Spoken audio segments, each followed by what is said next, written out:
We also have Senator Doug Broxson from right here in Escambia County.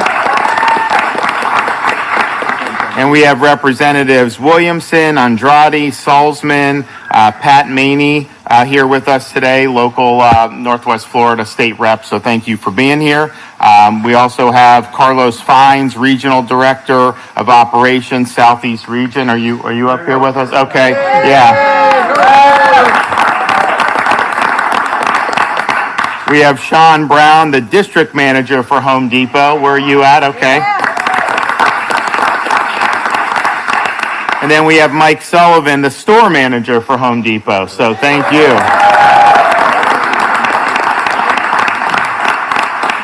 So thanks again to Home Depot. Last year, about this time, when we were actually also doing an announcement for hurricane preparedness, Home Depot announced that they would do COVID testing in their parking lots. And so this was a time a lot of people obviously were looking to get tested then, and we made it convenient for a lot of folks. So they were doing hundreds of people today at a lot of their stores, and they've always been willing to help us through the last year, and then obviously with storms.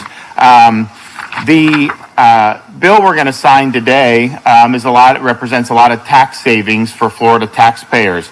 As many of you know, we typically do sales tax holidays for things like going back to school and for disaster preparedness. And I'm happy to report that we'll be doing those again this year. But we were also, and I think partially because look, if you look around the country, we're a free state. Many of these states are not free states, unfortunately.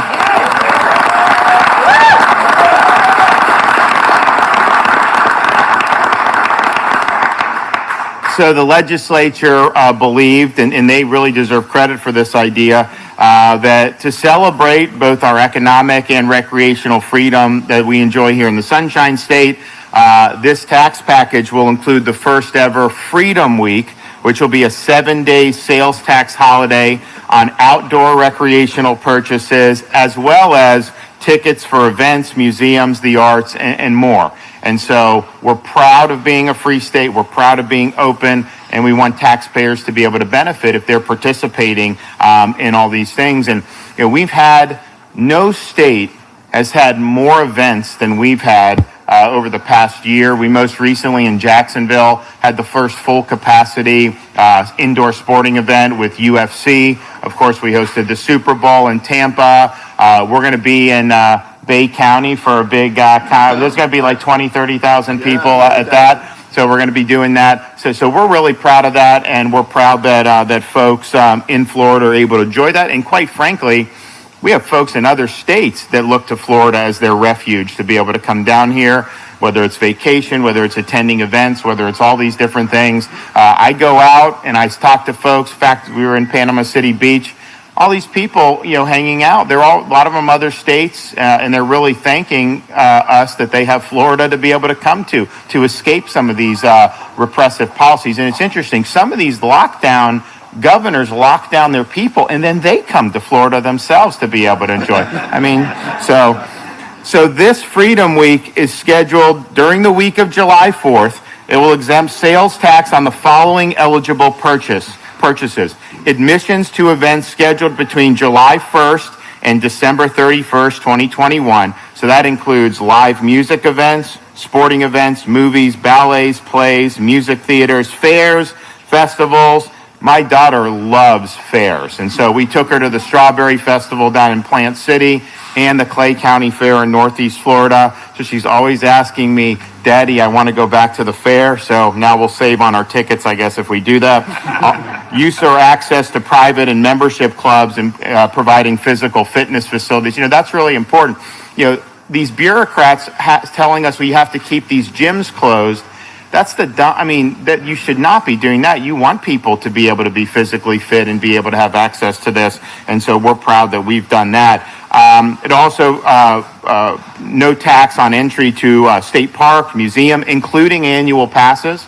So if you buy the annual pass, no tax, as well as season tickets for things like music events, plays, ballets. And then my favorite is no tax on retail sale of specified boating and water activity supplies, camping supplies, fishing supplies, general outdoor supplies, and sports equipment. In the sports, any individual or team sport. So if you need batting gloves, if you need golf balls, if you need any of that, week of July 4th, you're going to pay no tax up to a certain amount. So I think this is really smart. I think it was really good, and I'm happy that we're able to do this. Of course, the back-to-school sales tax holiday will run for 10 days, spanning July 31st until August 9th. For certain clothing, school supplies, and the first $1,000 of personal computers and related accessories. The 10-day disaster preparedness tax holiday will run from May 28th through June 6th for specified disaster preparedness items within certain price ranges, including flashlights under $40, tarps under $100, batteries under $50, coolers under $60, and generators up to $1,000. And so that will provide folks with the ability to prepare themselves. And we'll hear from Kevin Guthrie. Hurricane season is basically upon us. I know they say June 1st, but in reality, I think they're going to start saying you need to start thinking about this at this point in May going forward. So we're going to do that, and we're anticipating to be a relatively active season, and Floridians should just understand that this is something that we may have to deal with, and so it's best to be prepared. In addition to those tax holidays, the bill institutes Florida's first permanent sales tax exemption for independent living items for our seniors. So during the pandemic, we put our seniors first, and we're proud of the work we did to protect the most vulnerable. I talk to people in other states. They say, my parents were able to get vaccine in Florida, and it wasn't even available to a lot of the seniors in some of these other states for months going on. So we're proud of what we've done. We're also proud. If you look at mortality from COVID, there's 40 states that had higher senior per capita mortality than the state of Florida. So we were one of the 10 safest states for seniors throughout COVID, and we're very proud of that. The permanent sales tax exemption for items like bed transfer handles, bed rails, grab bars, and shower seats is a way to redouble our commitment to improving our seniors' quality of life, because decreasing the cost of living is an important way to improve the lives of those on fixed incomes. To support housing options for all Floridians, the tax package doubles the ad valorem tax exemption for certain affordable housing properties from 50% to 100%. The bill includes implementation language for a proposed constitutional amendment providing property tax relief for residential property improvements made for the purpose of flood mitigation. This general property tax relief is subject to approval by the voters on the 2022 general election ballot. To help support the well-being of our children in the state, the bill creates the Strong Families Tax Credit Program for businesses that make monetary donations to certain eligible charitable organizations that provide services focused on child welfare. The newly created internship tax credit provides tax relief for Florida businesses that employ and retain student interns, encouraging companies to hire young Floridians attending college in our state. The bill also provides a one-time increase in funding of $17.5 million for the Brownfields Tax Credit Program to fund a backlog of approved credits. This program, administered through DEP, incentivizes businesses to clean up and redevelop hazardous sites to protect our environment and to protect our economy. So I'm proud of the work that the legislature has done on this. We're going to have some folks come up and say a few things, and then I will get to sign in the bill. So first, we're going to hear from First, we're going to hear from Speaker Sprowls and Senator Simpson. So, Chris.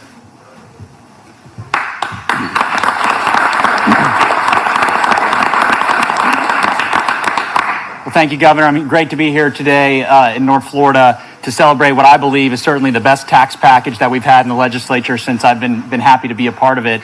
We owe a lot of that to our partners in the Senate, Senate President Simpson, who worked hard on this tax package. Here in the House, Chairman Bobby Payne, who helped shepherd this through. But the governor said something I think that's really important, and that here in Florida, our people believe in freedom. And luckily, we have a governor and we have a legislature and a cabinet who believe in freedom as well. This will be the first year ever in a tax package that we're going to celebrate that freedom with a dedicated Freedom Week on sales tax cuts, on everything ranging from sunscreen to sporting goods to camping to state park admission to concert and sports venues. Because our message to our Floridians is very clear, and that is we want you to celebrate that freedom. We know that this year, more than most, families have been cooped up. They were sometimes, their businesses were hurt. Their ability to go out and socialize with their friends and be with their family outdoors and do the things that they wanted to do to celebrate everything that's great to be an American, everything that's great to be a Floridian. And this year we want to make it very clear that we want them to embrace that. We hope that people will go out, that they'll buy grills, that they'll go out camping, that they'll play sports, that they'll go to visit our state parks, and they'll go outside and enjoy great and safe concert venues. So we're excited about Freedom Week. We're also excited about a lot of other things in this tax package. Every year, when our kids go back to school, I've got 2 little ones who will be going back to school, in the fall as well. We celebrate the back to school sales tax holiday. This year, under this tax package, we've extended the days to 10 days to make sure that families have enough time to get out to the store and get their stuff that they need for going back to school. I know Kevin's going to talk about the hurricane preparedness holiday. We certainly have done that every year because every year as Floridians, we're at risk of hurricanes. Nobody knows that more truthfully than the folks here, the members here from North Florida who recently went through Hurricane Michael and have had to rebuild their community from the ground up. So this year is more importantly than ever. And I think I'd be remiss if I didn't say that the folks like Kevin and Jared Moskowitz and the folks over at our Emergency Operations Center over the last year who've been, activated for longer than they've ever been activated in Florida's history are real heroes to Floridians. They've done a great job. And this year, as we enter into hurricane season, we're excited to make sure that Floridas are prepared for hurricane season. The governor mentioned a couple other things that are in this tax package that I'd be remiss if I didn't mention. The Strong Families Tax Credit. It's been a priority of Senate President Simpson and the House to tackle child welfare issues. You've seen a revamp of our child welfare system to help foster kids who are transitioning. This tax credit will help those kids who are at risk to make sure that we're providing them the resources they need to have families who love them and that making sure that they can take care of them and that those charities provide them wraparound services. Also in this tax package, and I'll let the president talk a little bit about Moffitt Cancer Center, but I wanted to take a moment to say that over the last several years, Senate President Simpson has had a labor of love to help cancer patients across the state have access to a world-class research and treatment facility so that if, God forbid, they get sick, they get the best treatment there is to have in the United States of America. That has absolutely been your labor of love, President Simpson. I congratulate you today.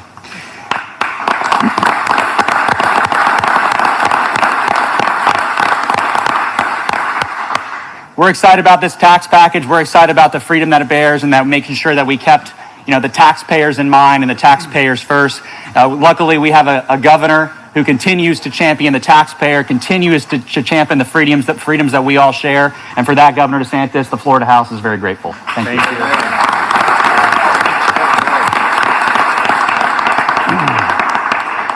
Well, first of all, I want to say thank you, Governor, for being here today. And I know how important the tax package is. I've served now 9 years in the Florida Senate, and I agree with Speaker Sprouse. We did more this year in way of tax cuts and relief than we've done in many years. What makes this so good is that if you look over the last decade, the state of Florida, in addition to cutting over $10 billion of taxes, we've cut over $10 billion of debt. So you should be very proud of your state. At the same time of cutting record taxes, we were able to continue to pay down debt, and Florida's at one of the record low debt states in the union.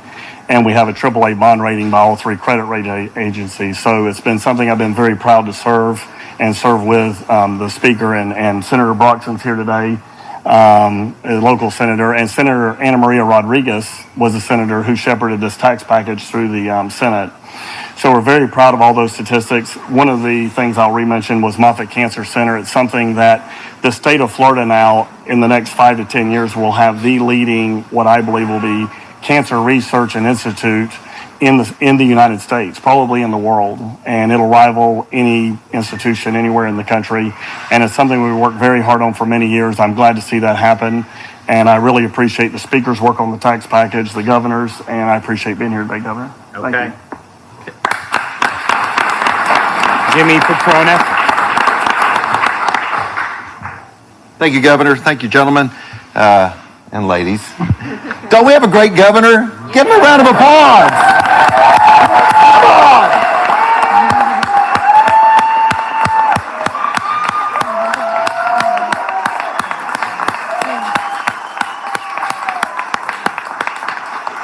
You know, I get to go different places around the state, and I get stopped all the time. And the first thing people say to me is, "Tell the governor he's doing a great job." You hear that? Who is proud of this guy? Who hears this? I hear it all the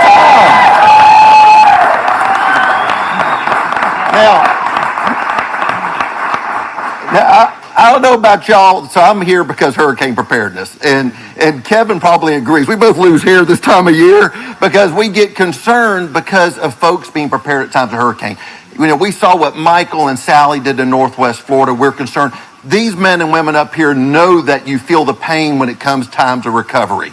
And the store here, I know you go through strains because your men and women want to take care of your families and you want to put up and board up your own houses, but you're here making sure that people have access to the stuff that they need to save their houses. I want to give y'all a round of applause.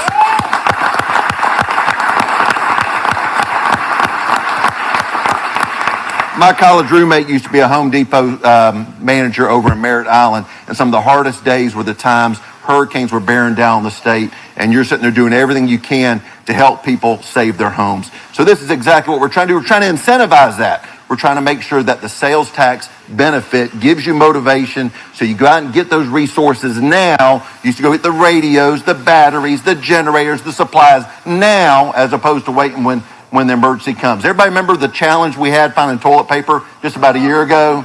So we're trying to make sure we don't duplicate that all over again. And the men and women of the Florida legislature, they go to Tallahassee, they take time away from their family, from their businesses in order to make the policies that make sense for the citizens of this state. So it's great to have partners like the Retail Federation, Home Depot, and all these stakeholders that come together to help us make these good ideas. But it doesn't happen unless you have a Senate president, you've got a speaker, and you got a governor who says they want this for the citizens of the state.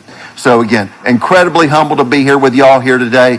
Thank y'all so much for your sacrifices and making sure that the citizens of the state of Florida have the absolute best place to live. So proud of this state. Thanks, Governor. All right.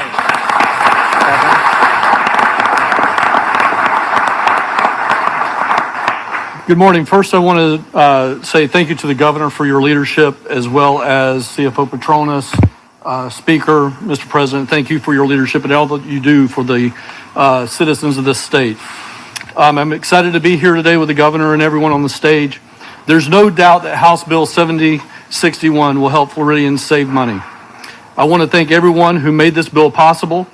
This broad-based tax relief package will assist Floridians in preparing for the upcoming hurricane season, which begins in less than 2 weeks. As the governor mentioned, we already have one storm that's out near Bermuda right now that should be have a number or a name in the next few days. Hurricane season is starting earlier each and every year. So it looks like next year the National Weather Service may move that date up for hurricane season to May the 15th. So we want to be ready for that. You can be ready for that as well. At the Florida Division of Emergency Management, we expect to have an active hurricane season, and we are preparing now by stocking up on supplies that we'll need during a storm. I'm encouraging all Floridians to do the exact same thing. To prepare for hurricane season, the division recommends having a disaster plan in place and a stocked disaster supply kit with at least 5 to 7 days worth of supplies. As the governor mentioned, the disaster preparedness sales tax holiday begins May the 28th and runs through June the 6th. During this time, disaster preparedness supplies are tax-free. This is the best time to get the items that you need for your family in the event of a storm. The earlier you prepare, the better off you will be come June 1st. Having a stock disaster supply kit is vital to an individual's hurricane preparedness. Your supply kit should contain everything you and your family will need during a storm, like water, medication, non-perishable food items, batteries, flashlights. The division has compiled a full checklist to use while stocking up on these kits or these supplies for your kit. That checklist is available at floridadisaster.org kit. When a storm is approaching your area, that is not the time to build your kit. The time is now, starting next week, during this sales tax holiday, to stock up on your critical supplies. As I mentioned earlier, the division is preparing for this upcoming hurricane season. In the last few weeks, we've met with national, state, and local county emergency managers, and we have participated in hurricane exercises to improve our response. We have stocked up our disaster supplies. Right now, we currently have more than 2 million gallons of water, more than 100 meals ready to eat to be used to assist Floridians during a hurricane. We have secured special needs beds, cots, and other resources for local governments and Floridians in case we have to respond to a storm this season. We're encouraging Floridians to take other steps for individual disaster preparedness, including performing an annual insurance check of your home, your renter's insurance, your business insurance, your flood insurance. That is your first line of defense. Most people that depend on FEMA, the maximum grant that you can get from FEMA is $35,000 if you qualify for every single thing that they have. The average payout to a Floridian in a time of disaster is $4,000. Your first line of defense is your insurance policy. Second, know if you live in an evacuation zone or not. Know if you live in a low-lying prone area. We call this know your home, know your zone. Listen to your local emergency managers and heed the warnings that they give you in time of emergency. The division stands ready to support Florida's communities throughout this upcoming hurricane season.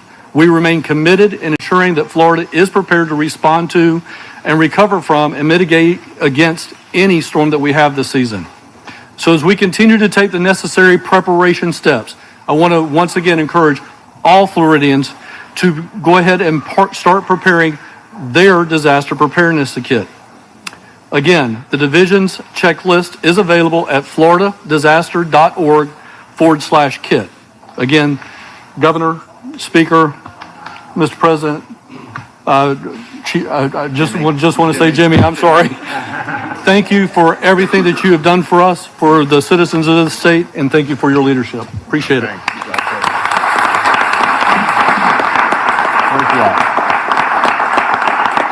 We have Carlos Fines, Regional Director of Operations, Home Depot. Thank you. Yep.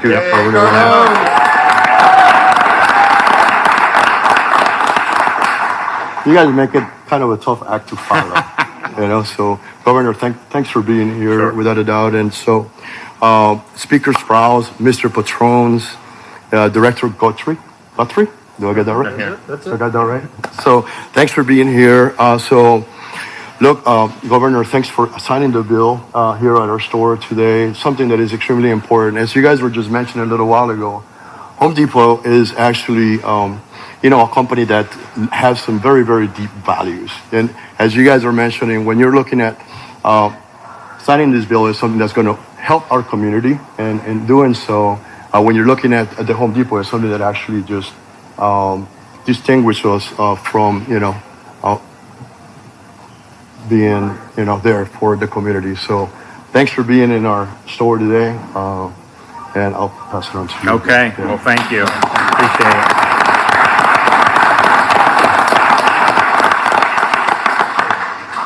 So we're excited about being able to sign. You think about back to school holiday, tax holiday. We've obviously historically done that in Florida.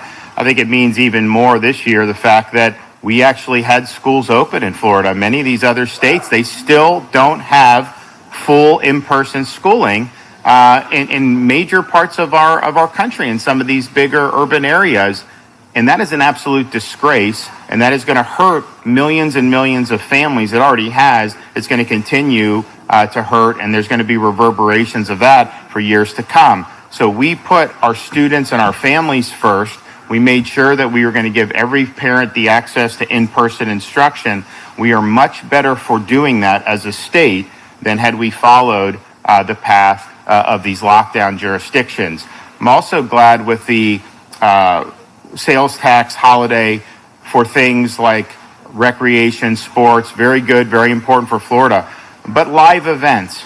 You know, we welcome people in Florida to do this, but a lot of these musicians have been treated horribly by these other states. They're not allowed to perform. And, you know, most of the folks involved in this, you know, are not making millions of dollars. They're doing smaller venues, and they've been shut out across this country. You know, we've obviously welcomed that here, but I think the fact that we're doing this, you know, is going to add an extra boost for some of these live performances. You know, it's a very important part of life to be able to have access to different parts of culture. You can't just be, you know, sitting in your closet for a year. You know, you got to be out, you got to be living. And I think having things like that, having our big events, having our sports, having our music, I think really, it just shows that Florida is the place to be. So I really appreciate them doing the Freedom Week, and we're going to make it official here right now. Amen.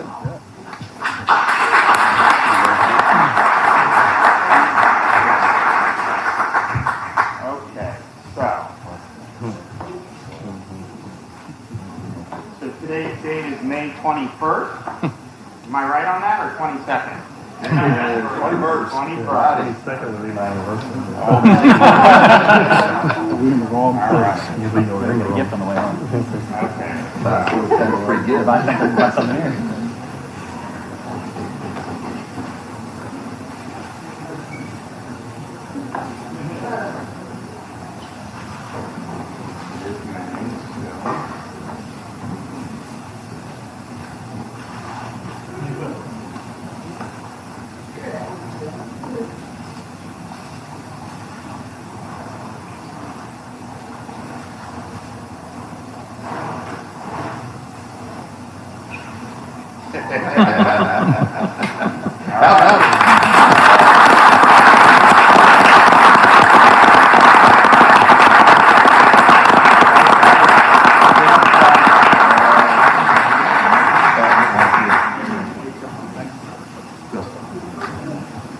You guys have so many legislative accomplishments. It's like you're going to have nothing but.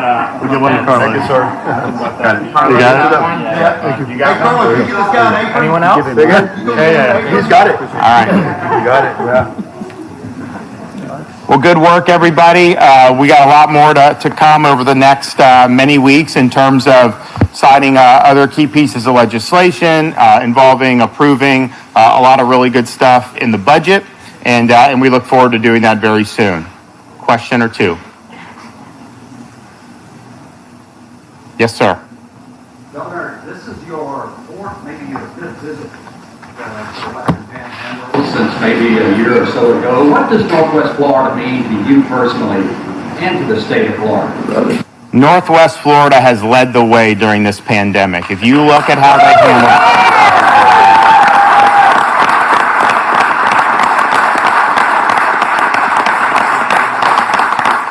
If you look at how the folks handled this, actually, they've had some great, last summer was great. I mean, people from all across the country were wanting to come to Northwest Florida because it's like, I don't feel like I have to deal with these lockdowns. I feel like a normal person. And honestly, for people's, the tourism dollars is great for us, but I mean, the amount of just well-being for people emotionally to just be in a great area has been really, really good. And I'll tell you what, we enjoy working with these folks.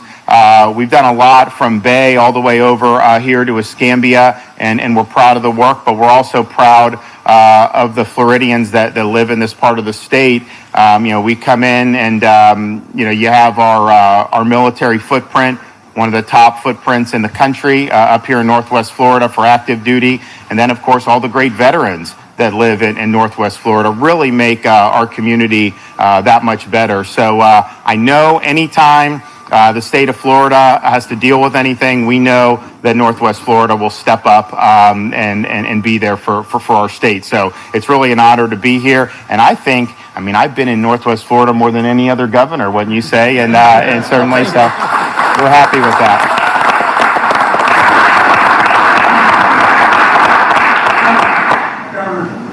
Thank you. Yes. Absolutely. Where do you work? Where do you work? I'm the patch man. I'm the one that, you kept me busy. You kept a roof over my head, Yes. my insurance was paid, did my medical expenses, the insurance. God bless you. Okay. God bless you.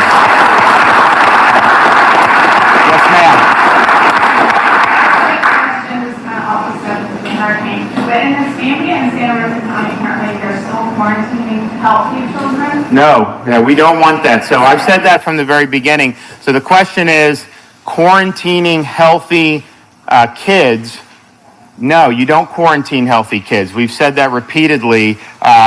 First of all, these kids are not at significant risk of this. That is very clear by now. They are not significant sources of spreading, but all the adults have access to vaccine anyways. And so healthy quarantines are not something that I think should be done. I think, honestly, it's been very unfair to a lot of people when when the locals do that, because you have a kid, you take them out of school, and they're not sick.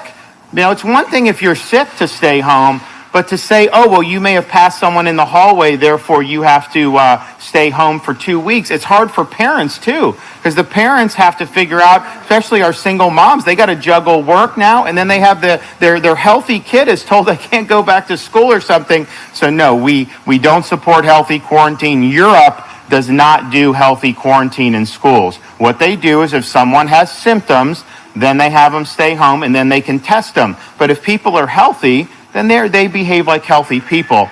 We also need to, these kids should not be having to wear masks in these schools. We have to let them go to school and be like normal kids and go to school normally.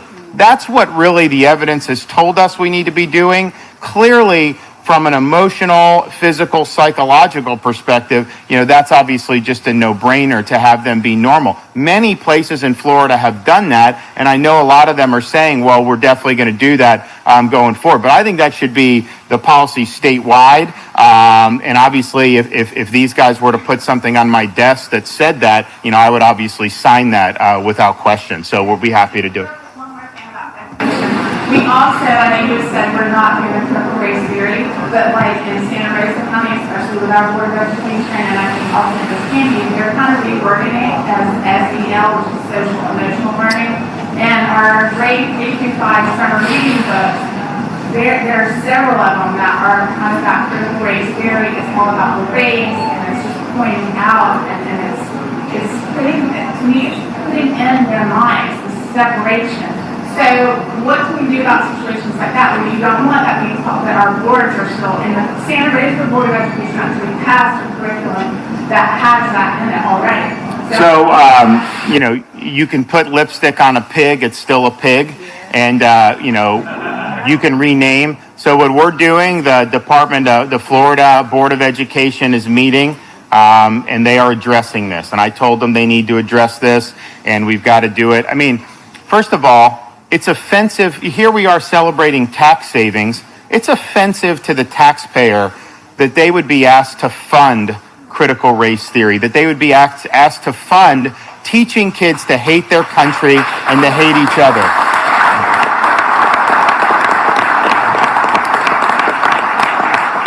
And it's also based on false history.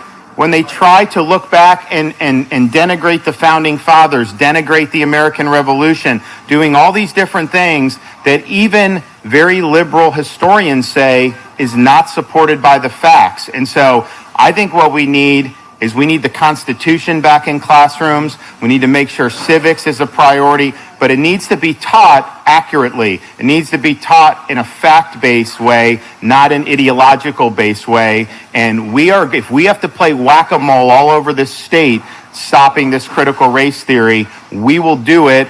What I would rather...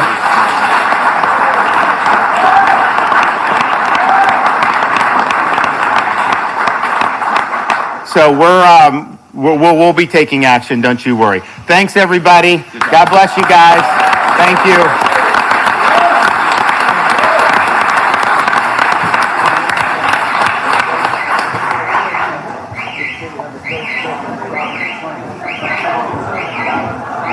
CFO, John's going to grab.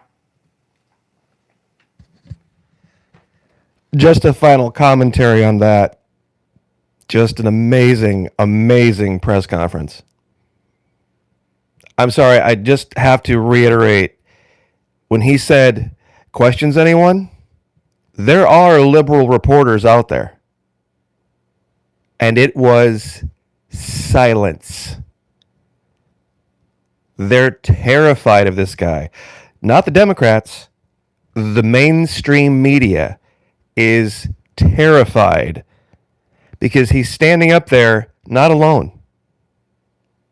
Wilton Simpson, Chris Sprouse, Jimmy Patronis, all these people representing Florida government. This is how this works. This is how you win. They don't stand a chance. I used the analogy with bed bugs. Guys, it is the exact analogy. You can kill bed bugs. You've just got to crank up the heat. Ask any exterminator. You crank up the heat, you get it up over, I think it's 122 degrees for bed bugs, but you turn up the heat, you turn on the lights, and they run. And you will exterminate them. And just like he said at the end, if we have to play whack-a-mole with this critical race theory around Florida, that's exactly what we will do. Every place these people pop their heads up, we are gonna trash them. You just have to have enough guts and intelligence to hit them in the mouth, figuratively speaking, of course,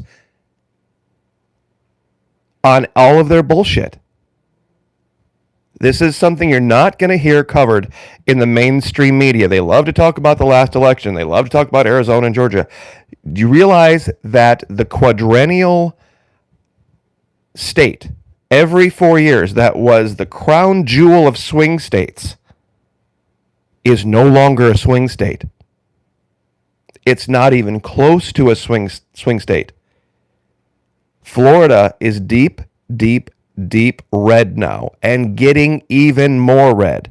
And they don't want to talk about what happened in Florida or how it works. And the governor actually mentioned it.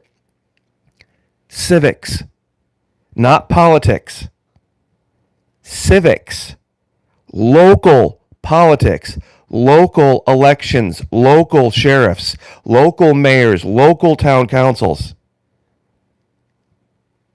This guy, they had what, the regional director for Home Depot? Sitting there talking about culture and values up in Escambia County? This is what needs to happen. There are, and look, I'll say it again, there are some states that are lost. But there are some states that are not. And we are exporting our values. And we are going to drop a financial hammer. We are going to bring the financial pain like no other. Do you know where we're getting the money to replace all of this tax money? A lot of people don't ask that question. He was talking about all these tax waivers and tax holidays. Well, how is Florida going to replace all that money? Well, real simple. We just signed a deal with the Seminole tribe to get gambling, big gambling in Florida. Now, you may not be for gambling. That's up to you, but it's a luxury activity. But the real story is this. People from around the world come to Florida. This is something that Florida has that other states don't. We're a giant tourist destination for Russians, for Asians, for Europeans, for Australians, for people with all backgrounds from all over the world. They don't come to the U.S., they come to Florida. They come to Florida, and that's going to be a big change. Because that money is going to come here, that money is going to stay here, but we need your help. We need your help. If you're in Florida, keep your money in Florida. Buy Floridian products. Buy things made in the South. Stop buying things from the North. Anything made in Michigan, anything made in Wisconsin, anything made in Pennsylvania, anything coming out of New Jersey, anything coming out of Chicago, put it back on the shelf and check. It can be done. I've had to give up things. I've had to give up quite a few of my favorite things because I turned around, the package and looked on the back and go, oh man, that's New Jersey. That's Pennsylvania. Nope. Sorry. Back on the shelf it goes. But if you look close enough, you can find ways to do this. When we have foreign money coming into Florida, supporting Florida, and Floridians keep that money here, we are going to bring the pain. And it's going to cause a great deal of pain up north. When they stop being able to afford to even sell stuff in Florida. Only tax luxuries, imports, hedge funds, large global corporations, no personal. We're getting there, Lord Chemtrail. I'm actually watching the comments as I'm speaking here. This is how you do it. This is how you do it. So, anyway, I just wanted to share this with you guys because this is real. This isn't theoretical. This is going to save people money. This is going to make a difference in people's lives, these tax breaks.